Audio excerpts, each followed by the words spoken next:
প্ৰথম কথা যে বাগিচাসমূহত প্ৰাথমিক স্তৰৰ পৰা সকলো স্তৰৰ বিদ্যালয়ত আন্তঃগাঁথনি ভাল হ'ব লাগিব আৰু সকলো প্ৰয়োজনীয় শিক্ষক নিযুক্তি দিব লাগিব।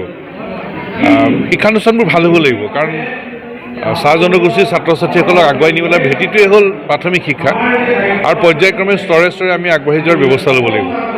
কিন্তু আজি আটছাই যিটো পদক্ষেপ লৈছে, অসম চাহ ছাত্ৰ সন্থাই যিটো পদক্ষেপ লৈছে অত্যন্ত প্ৰশংসনীয়, অত্যন্ত আদৰণীয়।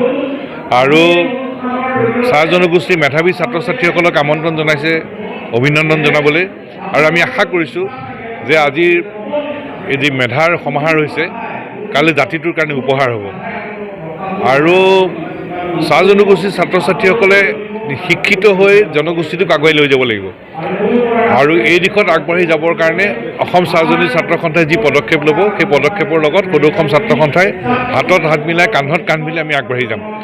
আৰু বিভিন্ন প্ৰতিযোগিতামূলক পৰীক্ষা আছে, তাত অৱতীৰ্ণ হ'ব লাগিব, তাত উত্তীৰ্ণ হ'ব লাগিব, তাৰ কাৰণে প্ৰশিক্ষণৰ ব্যৱস্থা ল'ব লাগিব। এই সকলো দিশত অসম চাহ ছাত্ৰ সন্থাৰ সৈতে সদৌ অসম ছাত্ৰ সন্থাই আমি একেলগে আগবাঢ়ি যাবৰ কাৰণে আমি চিন্তা কৰিছোঁ, আৰু আমি একেলগে আগবাঢ়ি যাম।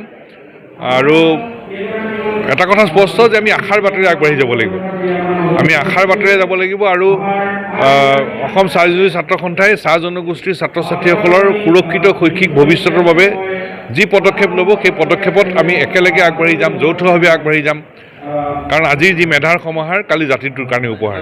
শিক্ষানুষ্ঠান, ৰাজহুৱা শিক্ষানুষ্ঠান শক্তিশালী হ'ব লাগিব, ৰাজহুৱা শিক্ষানুষ্ঠান শক্তিশালী হ'ব লাগিব, আৰু তাৰ কাৰণে চৰকাৰে পদক্ষেপ ল'ব লাগিব। প্ৰাথমিক স্তৰৰ পৰা একদম সকলো স্তৰত শিক্ষানুষ্ঠান আন্তঃগাঁথনি ভাল হ'ব লাগিব, শিক্ষক দিব লাগিব।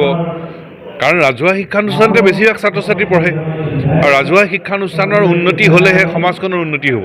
কিন্তু আজি সেইটো এটা বিষয় প্ৰায়বোৰ আমোলা বিষয়া, মই আমোলা বিষয়াৰ কথা ক'ম, প্ৰায়বোৰ আমোলা বিষয়া আৰু প্ৰায়বোৰ ৰাজনৈতিক নেতাই। কাৰণ সৰলীকৃত কৰিলে ভুল হ'ব। বহু আমোলা বিষয়া, বহু ৰাজনৈতিক নেতাৰ ল'ৰা ছোৱালীও চৰকাৰী মাধ্যমৰ স্কুলত পঢ়ে, ৰাজহুৱা খণ্ডৰ শিক্ষানুষ্ঠানত পঢ়ে।